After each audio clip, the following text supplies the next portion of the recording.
अब आगे बात करेंगे अपन बच्चों weight by weight percentage, weight by volume percentage,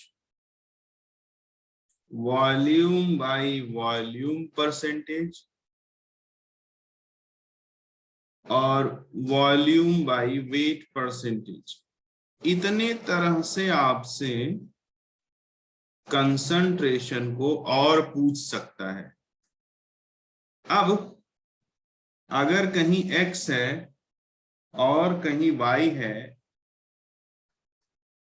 तो देखो यहां जो न्यूमरेटर में होगा ये वैल्यू सॉल्यूट के लिए होगी और जो डिनोमिनेटर में होगा ये वैल्यू सॉल्यूशन के लिए होगी।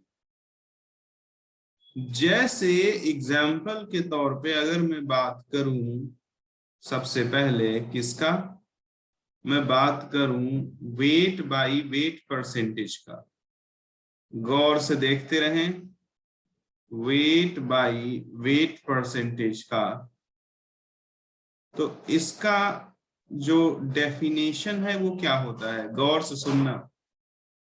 मास ऑफ सॉल्यूट present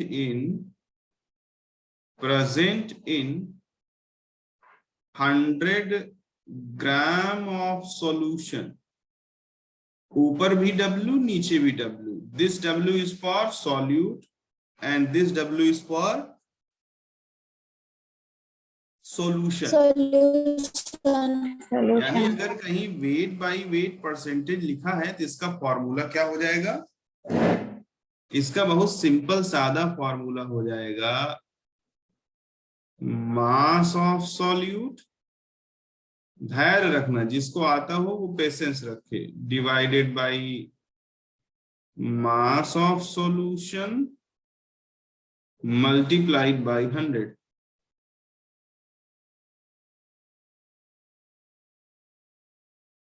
जैसे अगर आपको फॉर एग्जांपल कहीं लिखा है 42% weight by weight solution of H2SO4, तो इसका क्या मतलब हुआ, इसका मतलब बहुत सीधा और साफ है। इसका मतलब हुआ बच्चों कि 42 gram of H2SO4 is present in 100 gram of solution. इसका क्या मतलब हुआ, 42 gram of H2SO4 is present in 100 gram of solution. उम्मीद करता हूं कि इतनी बातें आपको जरूर समझ में आई होंगी।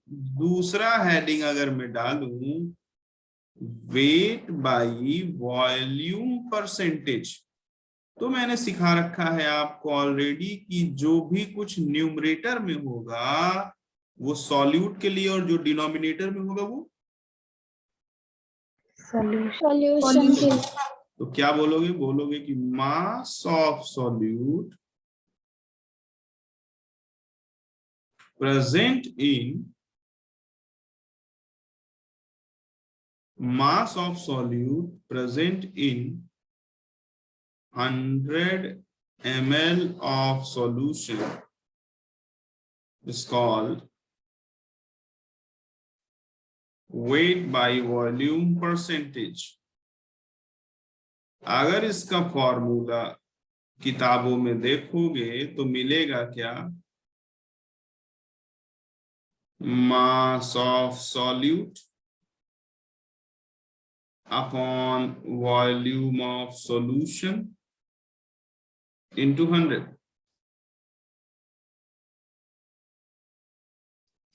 अगर कहीं लिखा है 42% वेट बाय वॉल्यूम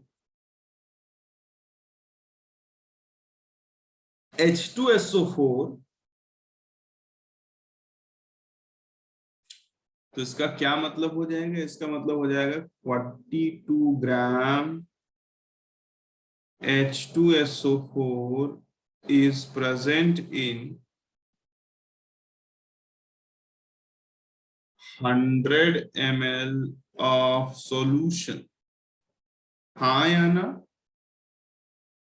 जैसे हमने पढ़ा वेट बाय वेट, जैसे हमने पढ़ा वेट बाय वॉल्यूम परसेंटेज, वैसे ही बच्चों अब हम पढ़ेंगे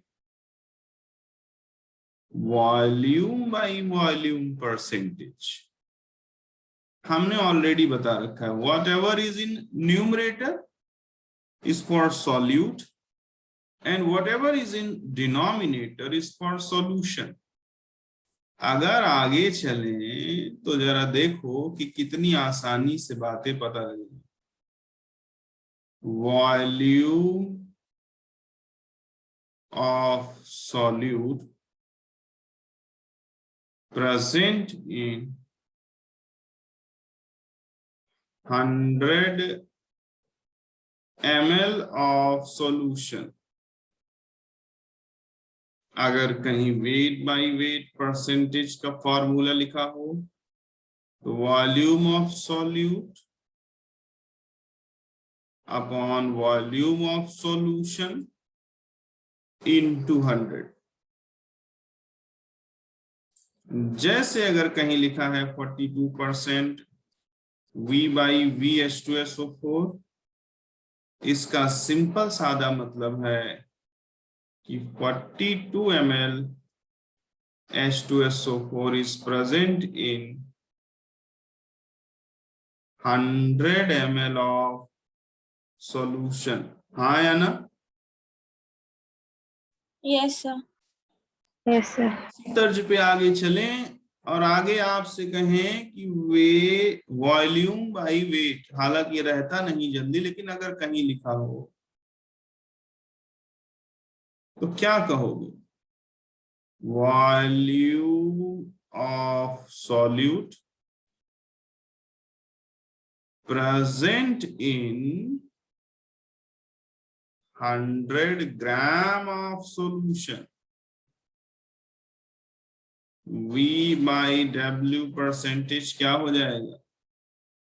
volume of solute upon mass of solution into 100। बोलो हाँ। यस। ये इतनी बातें आपको सुनने को मिलेंगी। कहीं लिखा है 42% V by W परसेंटेज, इसका मतलब है 42 ml H2SO4 कितने में प्रेजेंट है? 100 ग्राम ऑफ सॉल्यूशन। अब इतनी बातें अगर आपको कहीं भी मिलती हैं तो उनको बहुत सीधे साधे तौर तरीकों से सॉल्व किया जा सकता है, और ये बातें आपको मिलेंगी ही मिलेंगी, इनसे आप बच नहीं पाओगे। कैसे मिलेंगी मैं बताता हूं। जैसे क्वेश्चन के रूप में ऐसे मिलेंगी। एक क्वेश्चन लेता हूं, कहता है calculate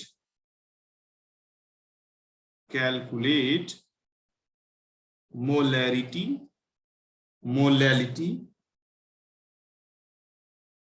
and normality of 49% weight by weight H2SO4 solution, और दिया है जो डेंसिटी है सॉल्यूशन की वो है 2 ग्राम पर ml। तो जरा देखो हमारे पास क्या इंफॉर्मेशन गिवन है, देखो जरा information given.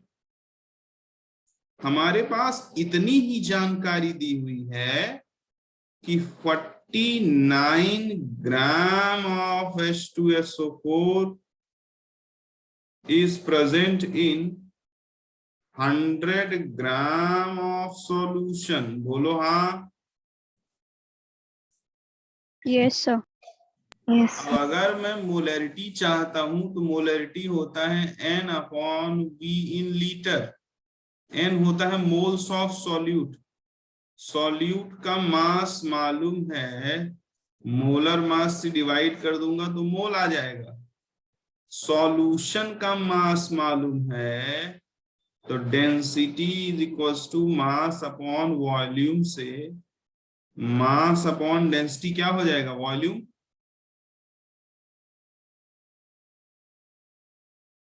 Yes. Yes, sir. तो मास है कितना, 100 ग्राम, वॉल्यूम और डेंसिटी कितना है 2। तो ये ग्राम पर ml में आया। अगर इसको तुम लीटर में कन्वर्ट करना चाहते हो तो बताओ 1000 से डिवाइड करना पड़ेगा कि नहीं। यहाँ लोगों को चक्कर तो नहीं आ गया, समझ में आया कैसे लिखा मैंने। Yes, sir. Yes, sir. Molarity calculate करने के लिए हमें number of moles of solute साथ साथ वॉल्यूम ऑफ सॉल्यूशन लीटर में चाहिए।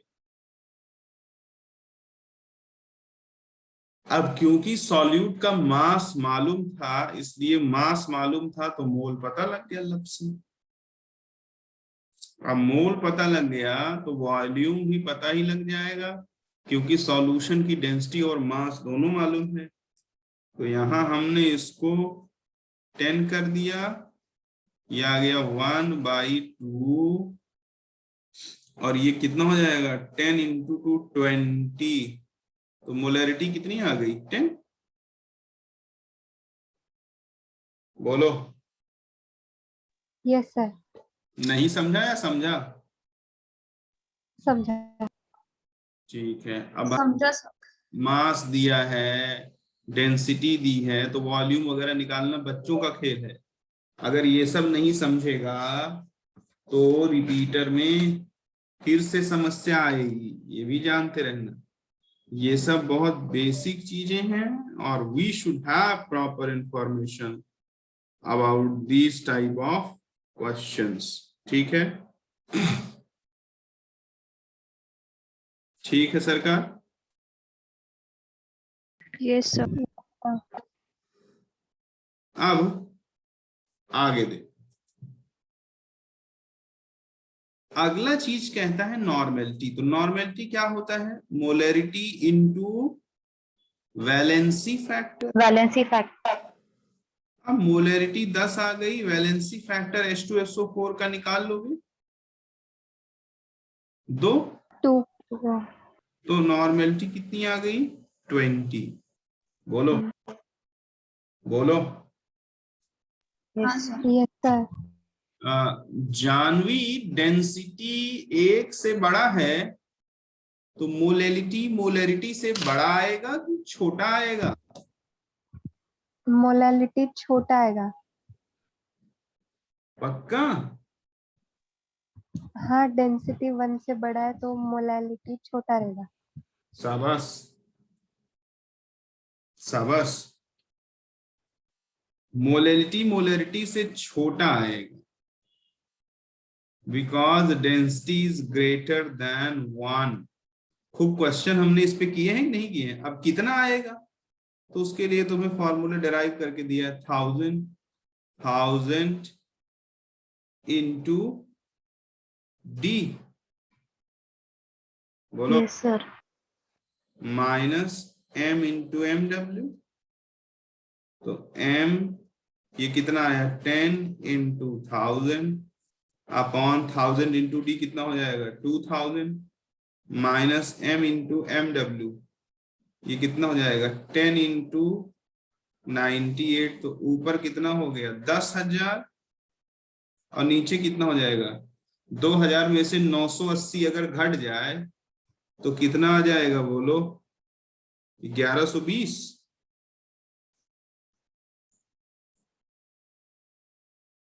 बोलो भाई, ये इससे कटेगा तो 8.9 के लमसम आएगा। समझा कि नहीं समझा।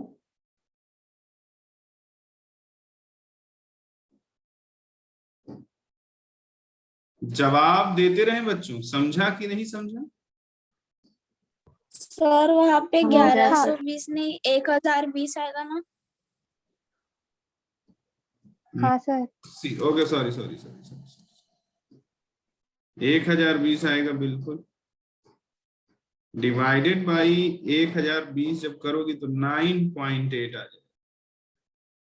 क्लियर? इस तरह यस सर। क्वेश्चंस पूछ सकता है। इस तरह के क्वेश्चंस को करने में हमें बहुत ज्यादा पेन नहीं होना चाहिए। इजीली हम धीरे धीरे एक एक कदम चल करके ऐसे क्वेश्चनों का आंसर निकाल सकते हैं। निकाल सकते हैं कि नहीं निकाल सकते हैं? बोलो। Yes sir. ठीक। यस। अब आगे की कहानी एक एक करके हम लोग और डिटेल में जानने और समझने की कोशिश करते हैं।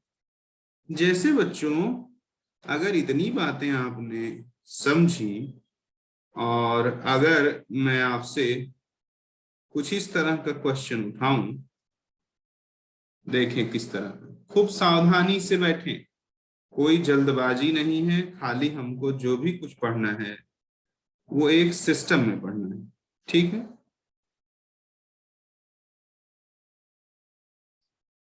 जैसे कहता है कि हमारे पास एक एलॉय है। क्या है बच्चों? और एलॉय, एलॉय। एलॉय किसका किसका है?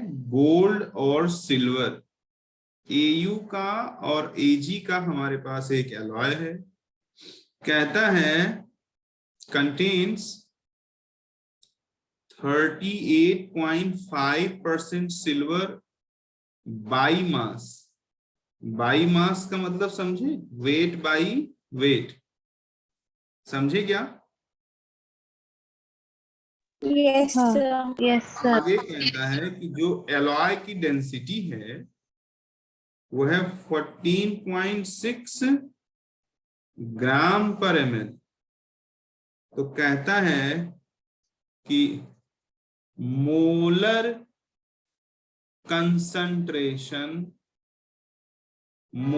Concentration of AU and AG will be। Question को शुरू करने से पहले क्वेश्चन को समझ लेना है, तभी शुरू करना है, अदरवाइज शुरू नहीं करना है। क्वेश्चन हमसे क्या कह रहा है? हमारे पास एक एलॉय है।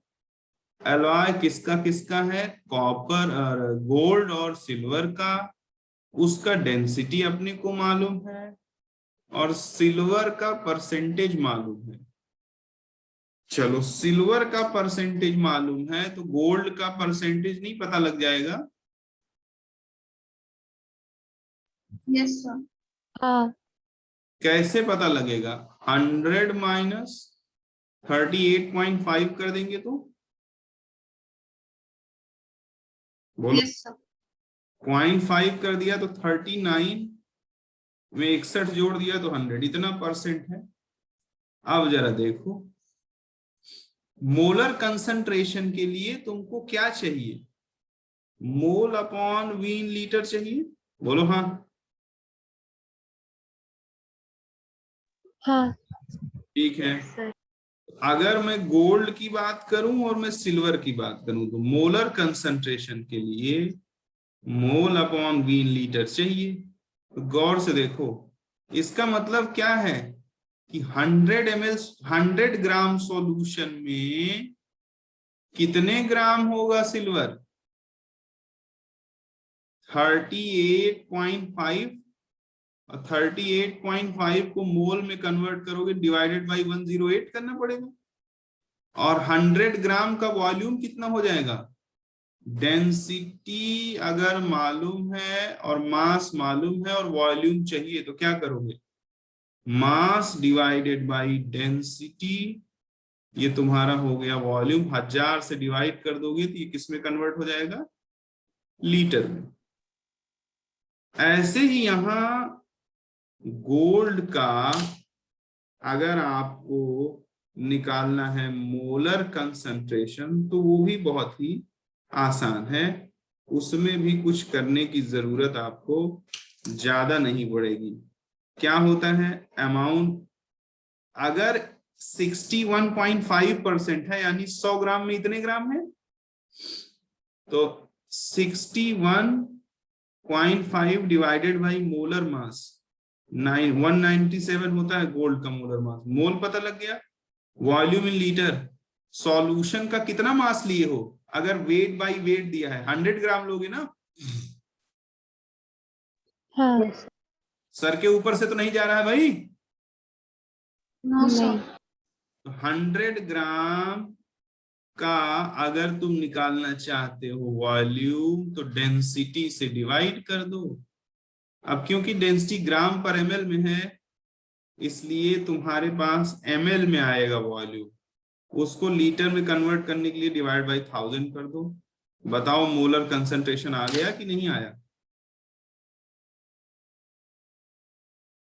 Yes sir. आ गया। आ गया। मृण्मयी आपको समझ में आ रहा है? हाँ सर। आपने 12th कहाँ से किया है बेटा? क्या सर? 12th आपने कहाँ पढ़ाई की थी 12th में? चंद्रपुर। कहाँ? सर मैं चंद्रपुर के इंस्टीट्यूट में थी सर। अच्छा, चंद्रपुर से, ठीक है। हाँ ध्यान रखना बेटा, मोल कॉन्सेप्ट थोड़ा ट्रिकी और टफ यूनिट है, तो उसमें हाँ सर। क्विट मत करना। क्यों, क्या है, बहुत सारे लोग बहुत जल्दी क्विट कर देते हैं। तो जो बच्चों जिनमें हाँ quit करने की आदत होती है उनको कुछ नहीं मिलता है, उन बाद में फिर वैसे ही वैसे रह जाता है। क्विट मत करना, जितना अधिकतम सीख सकना उतना सीख लेना, इस तरह हाँ सर। बनेगा बच्चों। तो अब मैं समझ सकता हूं कि आपको इसके बारे में थोड़ा बहुत आइडिया लग गया होगा कि कैसे आपको इनका इस्तेमाल करना है। डेफिनेशन रटा होना चाहिए, क्वेश्चन में इनका इस्तेमाल करना आना चाहिए। आगे मैं प्रैक्टिस के बदौलत और भी चीजें आपको सिखाऊंगा। अब बच्चों कुछ शब्द और है मेरे पास जो मैं आपको बताना चाहता हूं। शायद आपने 12th में सुना हो या ना सुना हो, I don't know. Formality, Janvi सुना है क्या फॉर्मेलिटी के बारे में? नहीं सर। फॉर्मेलिटी भी एक तरीका होता है जिससे कंसंट्रेशन को रिप्रेजेंट करते हैं। अब समझना, दुनिया में कुछ ऐसे सॉल्यूट हैं जो किसी पर्टिकुलर सॉल्वेंट में एसोसिएट हो जाते हैं। जैसे अगर बेंजोइक एसिड को बेंजीन में डाला जाए तो बच्चों ये डायमर बना लेते हैं। बहुत गौर से सुनना इस बात को, क्योंकि ये बहुत फाड़ू बात है। मैंने कहा कि दुनिया में कुछ ऐसे सॉल्यूट हैं जो किसी पर्टिकुलर सॉल्वेंट में एसोसिएट हो जाते हैं, जैसे कि बेंजोइक एसिड का बेंजीन में डायमर बना लेना। अब इस तरह के सॉल्यूटों का कंसंट्रेशन एक्सप्रेस करने के लिए वैज्ञानिकों ने एक टर्म इजाद किया। उस टर्म का नाम है फॉर्मेलिटी। फिर से सुनो मैंने क्या बोला बच्चों, मैंने बोला कि दुनिया में कुछ ऐसे एलिमेंट हैं जो किसी पर्टिकुलर सॉल्वेंट में क्या हो जाते हैं, एसोसिएट हो जाते हैं। क्या हो जाते हैं? एसोसिएट। एसोसिएट हो जाते हैं। अगर एसोसिएट हो जाते हैं तो इनके कंसंट्रेशन को रिप्रेजेंट करने के लिए वैज्ञानिकों ने किसका कॉन्सेप्ट दिया? फॉर्मेलिटी। फॉर्मेलिटी का। अब मैं सिखाता हूं। फॉर्मेलिटी कैपिटल एफ से रिप्रेजेंट किया जाएगा और होता है डेफिनेशन कि नंबर ऑफ, बहुत गौर से, number of gram formal, number of gram formal present in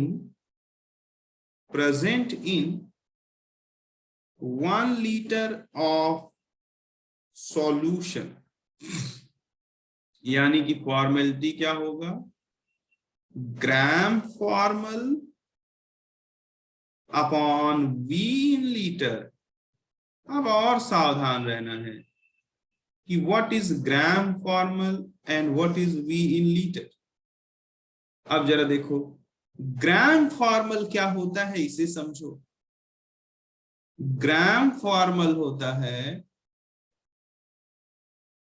amount of substance in gram divided by formal mass. लो, फिर नया बॉन्डर आ गया। ये फॉर्मल मास क्या होता है? फॉर्मल मास होता है मास आफ्टर एसोसिएशन। फॉर्मल मास क्या होता है बच्चों? मास आफ्टर एसोसिएशन। जैसे अगर तुमसे कोई बेंजोइक एसिड का मोलर मास पूछे तो इसका मोलर मास होता है 122 ग्राम, लेकिन अगर तुमसे कोई इसका मोलर मास पूछे तो इसका मोलर मास क्या हो जाएगा? 2 इंटू 122 ग्राम। बोलो। Yes sir. तो ये क्या हुआ? मास आफ्टर एसोसिएशन हुआ कि नहीं? और अगर ये सर। आफ्टर एसोसिएशन हुआ तो इसी को अपन क्या बोलेंगे? इसी को हम क्या बोल सकते हैं? फॉर्मल मास। फॉर्मल मास। वेरी गुड, फॉर्मल मास बोल सकते हैं। क्लियर हुई बात? फॉर्मल मास क्या है, समझ में आया जानवी? Yes sir. फिर से सुनना मेरी बात। आपको मैंने बोला है कि नेचर में कुछ ऐसे एलिमेंट पाए जाते हैं जो किसी पर्टिकुलर सॉल्वेंट में एसोसिएट हो जाते हैं। एसोसिएट का मतलब उनके मॉलिक्यूल आपस में मिल जाते हैं। जैसे कि बेंजोइक एसिड का बेंजीन में डायमर बनाना। अगर कोई मॉलिक्यूल किसी पर्टिकुलर सॉल्वेंट में एसोसिएट होता है तो उसके कंसंट्रेशन को रिप्रेजेंट करने के लिए वैज्ञानिकों ने क्या ट्रिक दिया है? फॉर्मेलिटी। फॉर्मेलिटी का डेफिनेशन क्या होता है? Number of gram formal present in 1 litre of solution. तो फॉर्मेलिटी हो गया gram formal upon V in litre. उसके बाद जरा आगे देखो, यहां फिर ग्राम फॉर्मल क्या है? Amount of substance in gram divide by formal mass. उसके बाद और क्या बताया? यश, यश अपना वीडियो ऑफ कर लो।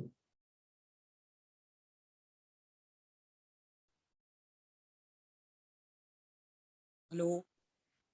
हाँ यश, हाँ सर। वीडियो ऑफ कर लो अपना। ओके, एक second sir.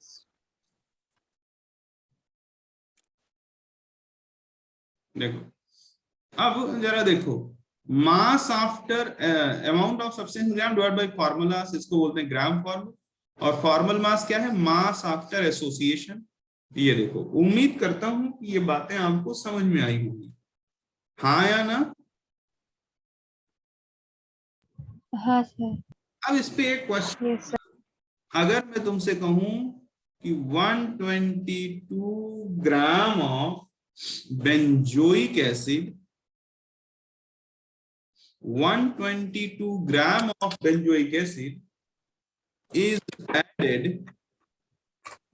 added in 3 liter of benzene। अगर बच्चों कितने ग्राम? यस, अगर मैं कहूं आपसे, अगर मैं आपसे कहूं कि 122 ग्राम बेंजोइक एसिड को ऐड करता है 3 लीटर बेंजीन में, तो तुम कैलकुलेट करो क्या क्या? मोलैरिटी, नॉर्मेलिटी, फॉर्मेलिटी, तीनों चीजें कैलकुलेट करो। तो मोलैरिटी क्या होता है? N upon V in litre, already समझा चुका हूं। N क्या हो जाएगा? Amount of substance in gram divided by molar mass upon V in litre, 1/3।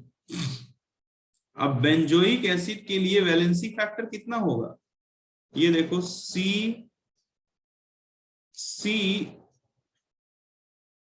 Double bond OH, more polar bond ही पानी में टूटता है, तो C डबल बॉन्ड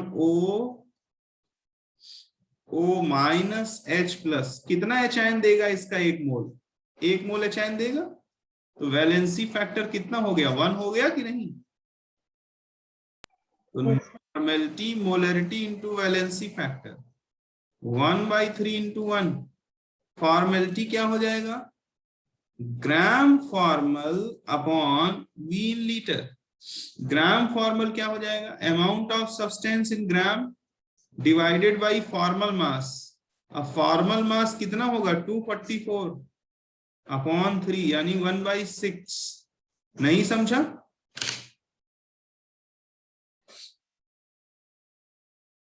बच्चों समझा सर। ठीक है। It is very important and yes formality is in our syllabus. ये मैं अपने मन से नहीं ठोक रहा हूं, जेई और नीट दोनों के सिलेबस में है। समझे क्या?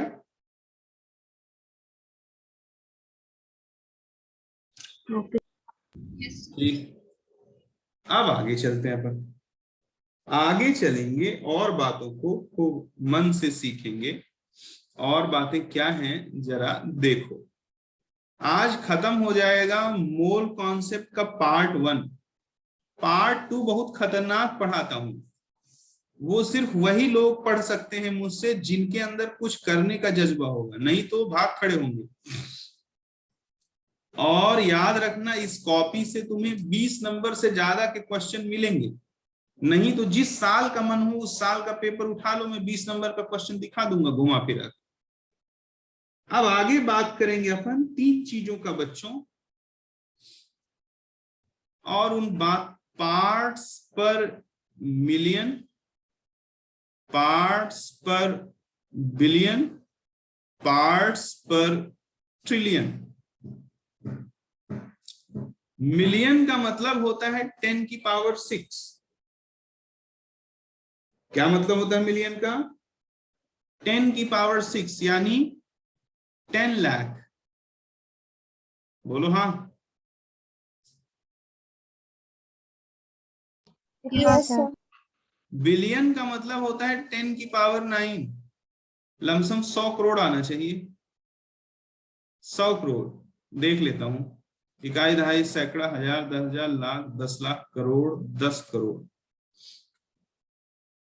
अरब। 1 2 3 4 5 6 7 8 9, ज्यादा हो गए।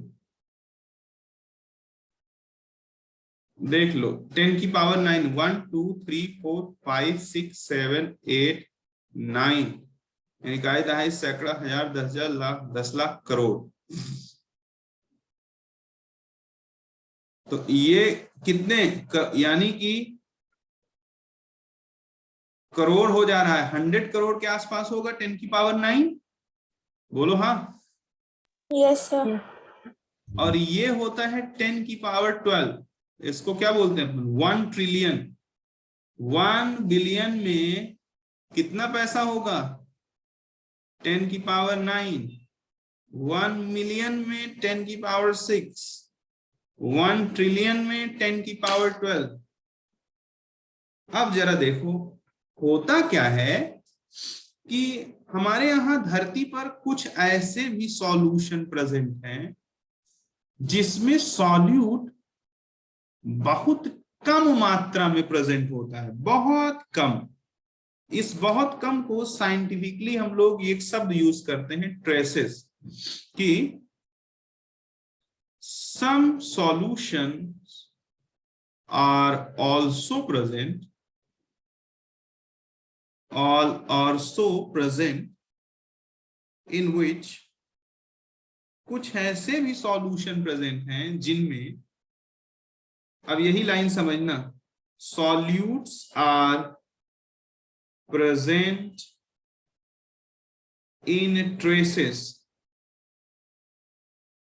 ये लाइन अंडरलाइन रहेगी। कुछ ऐसे भी सॉल्यूशन प्रेजेंट हैं जिसमें सॉल्यूट बहुत कम मात्रा में पाए जाते हैं। फॉर देम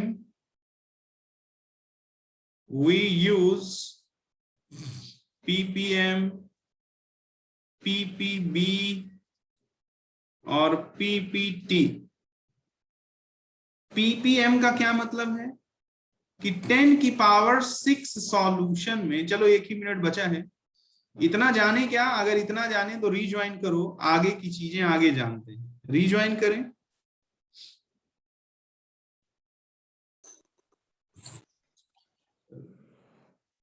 अब फिर से बता देता हूं, देखो जैसे पार्ट्स पर मिलियन की बात करेगा तो क्या डेफिनेशन हो जाएगा, मास और volume of solute present in, बोलो 10 की power 6 10 to the power 6 gram और 10 की power 6 ml of solution. solution. हाँ या ना?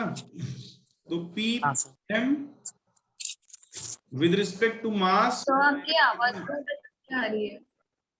अच्छा, जिसका माइक ऑन हो वो ऑफ कर ले अपना माइक। जैसे ppm अगर लिखोगे तो क्या लिखोगे, अब आ रही आवाज, mass of solute upon mass of solution into 10 की पावर 6, बोलो हाँ। Yes, sir. अगर कहे ppm with respect to volume तो क्या बोल देंगे, volume of solute upon volume of solution into 10 की पावर 6। अब ppb में कोई पहाड़ा नहीं करना, खाली 10 की पावर 6 की जगह क्या कर देना है, 10 की पावर 9। 9. ppt में कोई काम नहीं करना, 10 की पावर 6 या 10 की पावर 9 होगा, उसकी जगह क्या कर दोगे, 10 की पावर 12। बाकी पूरा डेफिनेशन एज इट इज होगा। समझे या नहीं समझे? अब अपन आते हैं न्यूमेरिकल पे। न्यूमेरिकल जो होगा वो हमको ज्यादा अच्छे से चीजों को सिखाएगा। कहता है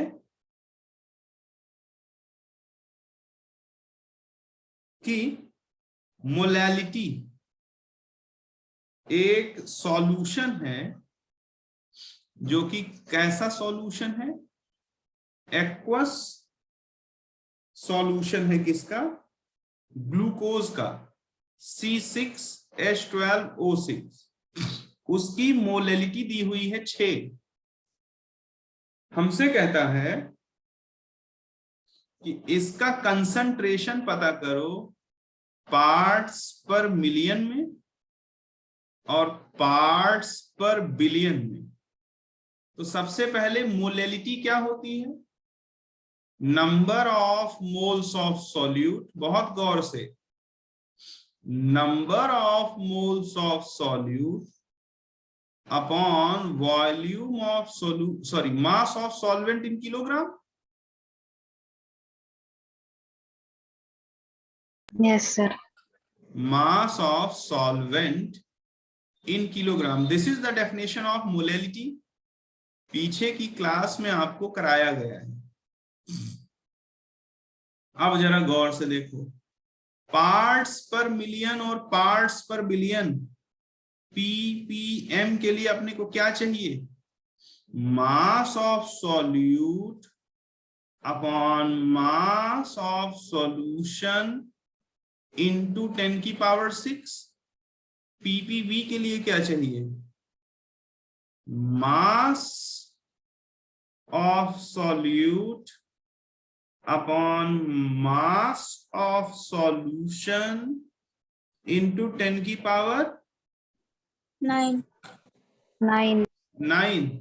अब आओ जरा देखते हैं, मोलैलिटी दिया है 6। इसका मतलब क्या हुआ कि 1 किलोग्राम सॉल्वेंट के पास सॉल्यूट के 6 मोल है। भाई अगर मोलैलिटी कहीं 6 दिया है तो इसका क्या मतलब हुआ, Yes, sir. ठीक है। अब जरा सुनो, 6 मोल सॉल्यूट हैं तो मास पता करो, 1 किलोग्राम सॉल्वेंट, तो सॉल्यूट का मास पता करो, मोल मालूम है, मोलर मास इसका 180 होता है, मल्टीप्लाई कर दोगे तो तुम्हें सॉल्यूट का मास पता लग जाएगा। हाँ। ठीक है, Yes. ये सबको समझ रहा है कि नहीं समझ रहा है? या अगर मोलैलिटी का डेफिनेशन होता है number of moles of solute present in 1 kilogram of solvent, अगर मोलैलिटी 6 है इसका मतलब 1 किलोग्राम सॉल्वेंट में सॉल्यूट के 6 मोल प्रेजेंट है। अब 6 मोल का मास निकालना है तो मोल मालूम हो, मास चाहिए तो मोलर मास से मल्टीप्लाई करते हैं, मेथड 1। उम्मीद करता हूं कि समझ में आ गया होगा। तो मास ऑफ सॉल्यूट पता ही लग गया, कितना पता लगा? 6 इंटू 180। मास ऑफ सॉल्यूशन कितना हो जाएगा? 1000 ग्राम, सॉरी मास ऑफ सॉल्वेंट मालूम ही है आपको कितना है mass of solvent, 1000 gram plus mass of solute, दोनों जोड़ दिया जाएगा, मास ऑफ सॉल्यूशन आ जाएगा कि नहीं? हाँ। ये आंसर हो जाएगा। यहां निकालोगे mass of solute 6 into 180, mass of solution क्या हो जाएगा? Mass of solute plus mass of solvent into 10 की पावर 9। पता नहीं समझा कि नहीं समझा? समझ गए सर। समझा सर। समझा तो बहुत अच्छी बात है, और नहीं समझा तो मेहनत करो और सीखो। वैल्यू पुटिंग चीजें हैं, आना चाहिए ये। अगर आपको ये बात समझ में आई तो बहुत अच्छी बात है, और अगर नहीं समझ में आई तो आपको सीखना पड़ेगा काम करके। अब इसको मैथमेटिकली न्यूट्रलाइज कर लोगे ना, या मैं ही करूं? कर लेंगे। हाँ कर लेंगे सर। ठीक है। कर लेंगे। अब मास ऑफ सॉल्यूशन कैसे आएगा? Mass of solvent plus mass of solute. ये क्या है? सॉल्वेंट का मास है, और ये क्या है? सॉल्यूट का मास है। अब अगर एक और अच्छा क्वेश्चन बना दूं तो आपको पता लग जाएगा गोल्ड कितना हो रहा है। स्वर्ण भस्म एक आयुर्वेदिक मटेरियल होता है, कैंसर वगैरह के ट्रीटमेंट में इसका इस्तेमाल करते हैं। सोना जला करके बनता है स्वर्ण भस्म। अगर स्वर्ण भस्म में बच्चों कहता है कि 400 ppm गोल्ड है, तो कहता है mass percentage of gold will be. Mass percentage क्या होता है? घबराने की जरूरत नहीं, पीछे देखे हो। मास परसेंटेज यानी वेट बाई वेट परसेंटेज। क्या होता है? Mass of solute upon mass of solution into 100। बोलो हाँ। Yes sir. 0.04% आएगा क्या? ठीक है, निकाल के देखते हैं।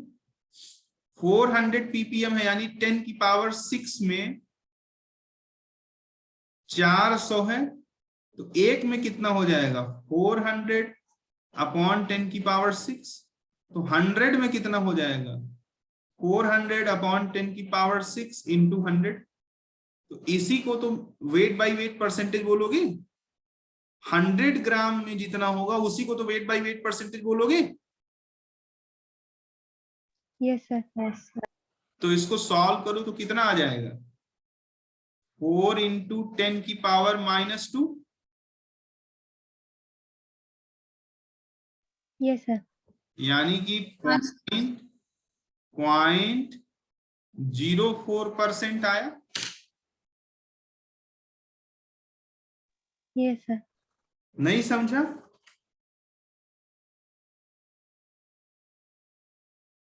बच्चों समझा। ठीक है, अगर किसी को नहीं समझा हो तो वो पूछ सकता है।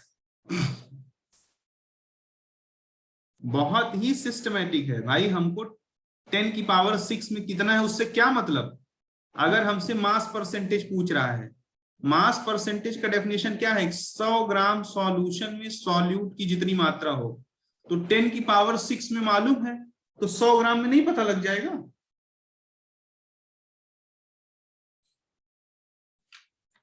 बोलो भैया।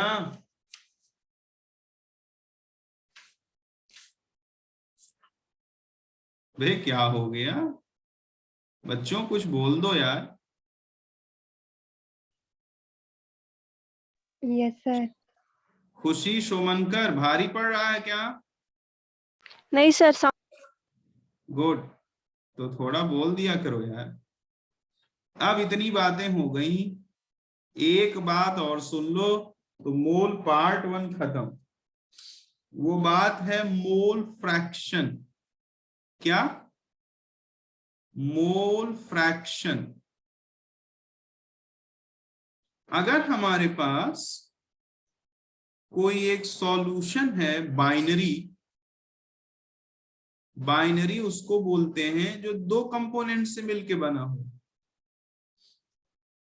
वैसे हर सॉल्यूशन में ये लागू होगा, मैं बाइनरी ले रहा हूं और इसके ए मोल हो और इसके बी, तो जो मोल फ्रैक्शन ऑफ ए होगा वो moles of A divided by total mole के रेशियो को बोलते हैं, और जो मोल फ्रैक्शन ऑफ बी होगा वो moles of B divided by total mole के रेशियो को बोलते हैं।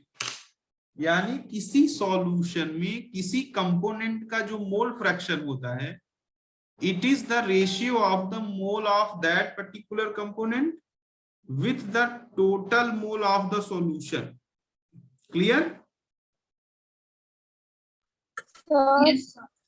Mole fraction is the ratio of mole of that particular element with the total mole of solution. जैसे अगर कह रहा है X A mole fraction of A, तो ए का mole divided by total mole, B का mole divide by total mole. समझा कि नहीं समझा? Sir yes sir. हाँ बेटा बोलो। सर आपने सर ये पार्शियल प्रेशर केस में भी बताया था, लेकिन कभी कभी अमाउंट ऑफ सब्सटेंस दिया नहीं रहता, तो फिर मोल्स कैसे निकालेंगे? मैं बताता हूं कैसे। अब जरा देखो, दोनों के मोल फ्रैक्शन का जो सम होगा, जरा देखो कितना आया, n A upon n A plus n B, n B upon n A plus n B. इसको सॉल्व करोगे तो 1 आएगा। यानी दुनिया के किसी भी सॉल्यूशन में सारे कंपोनेंटों के मोल फ्रैक्शन का जो सम होता है वो हमेशा किसके बराबर होता है? 1 के। 1 के बराबर होता है। अब इतनी बात अगर तुमको समझ में आई तो एक चीज और जान लो, अगर लिक्विड का मोल फ्रैक्शन रिप्रेजेंट करेंगे साइंस में तो एक्स से, और अगर गैस का मोल फ्रैक्शन रिप्रेजेंट करोगे तो उसके लिए किस सिंबल का यूज किया जाता है? वाई। वाई। अब इतनी बात अगर समझ में आई तो मिताशी तुम क्या कह रही हो? कहीं कहीं समझ में ही नहीं आता मुझे। नहीं सर, मैंने ना कुछ प्रॉब्लम्स देखे थे जिनमें अमाउंट ऑफ सब्सटेंस दिया नहीं रहता, लेकिन फॉर्मूला यही होता है, तो अगर मोल्स निकालने तो अमाउंट ऑफ सब्सटेंस तो चाहिए रहेगा ना। अरे मोल कई तरीके से निकल सकते हैं, अमाउंट से ही थोड़ी निकलेंगे। 3 तरीका तो मैंने तुम्हें बता ही रखा है मोल निकालने का। हाँ, बट वैसे कुछ भी नहीं था अलग से उसमें, तो क्वेश्चन पार्टिकल्स वगैरह नहीं थे। Send me question. भेजा था सर, 1 मिनट फिर से सेंड कर दो।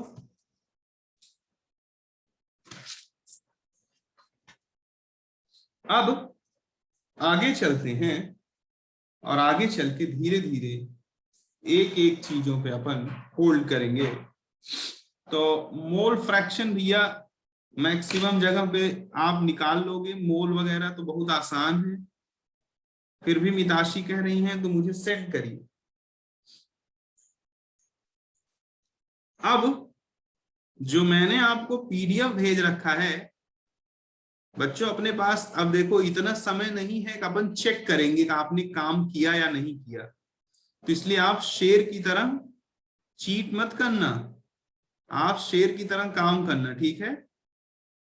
और अगर कोई मुझसे डाउट नहीं पूछता तो मैं जान जाता हूं कि वो काम कम कर रहा है। अब आप लोग इतना थियरी पढ़ चुके हो कि पूरा एक्सरसाइज 1 और एक्सरसाइज 2 कर सकते हो। क्यों जानवी? हाँ सर, मैंने किए। कि एक्सरसाइज 1 पूरा कंप्लीट कर दिया बेटा? हाँ, और 2 के भी 15 क्वेश्चन हो गए। शाबाश। किसी में कोई तकलीफ? इस पीडीएफ में नहीं है सर, पर दूसरे है डाउट। अच्छा, तो अपन कल जो है, कल या तो आप जो है मेरे को आप लोगों के लिए आज डाउट का टाइम रख देता हूं, 9:30 पे फ्री हो क्या? हाँ 9:30 पे फ्री हो सब लोग? तो आप मुझसे डाउट के लिए आ सकते हो 9:30 पे। दूसरी चीज जानवी, एक चीज और आपसे मुझे पूछना था, Gauri, Janhvi and all repeaters, कि सुबह एक क्लास 9:15 पे लेता हूं, उस वक्त आपकी कोई क्लास है क्या? नहीं। नहीं है सर। तो कल से उसमें अपन शुरू कर रहे हैं हैलोजन डेरिवेटिव ऑफ एल्केन। आना चाहोगे? या मतलब ज्यादा तो नहीं हो जाएगा? पूछ रहा हूं, ये मत कहना कि नहीं नहीं आएंगे आना ही सर। है। अगर आप कंफर्टेबल हो तब मैं कह रहा हूं ये बात। इससे क्या होगा कि काम थोड़ा जल्दी हो जाएगा, प्रैक्टिस का मौका ज्यादा मिल जाएगा। गौरी? यस सर आऊंगी सर। अच्छा, आना, पढ़ना। अगर आपको मान लो तकलीफ जाएगा तो भी आना, मैं दोबारा पढ़ा दूंगा, समझे? ठीक है ना सर। ठीक है। तो यस सर। 9:15 से हेलोजन डेरिवेटिव ऑफ एल्केन चलेगा और उसमें बाकायदे नोट्स वगैरह सब दी जाती है, तो आप लोग उसको भी ज्वाइन करें। ऑल रिपीटर्स साथ साथ में ये जो हम 3 बजे वाली क्लास ले रहे हैं ये बंद नहीं करेंगे, क्योंकि मोल कॉन्सेप्ट बहुत गंदा और बहुत टेढ़ा यूनिट है। इसमें हम जितना ज्यादा से ज्यादा कर सकते हैं करेंगे। और 9:30 पे सभी बच्चों को आना है। सबके लिए अपन डाउट टाइमिंग रखते हैं। कहीं से धरती के किसी बुक से कोई भी डाउट हो आप मुझसे पूछ सकते हैं। आज के लिए इतना पर्याप्त है, बाकी चीज अपन कल करेंगे।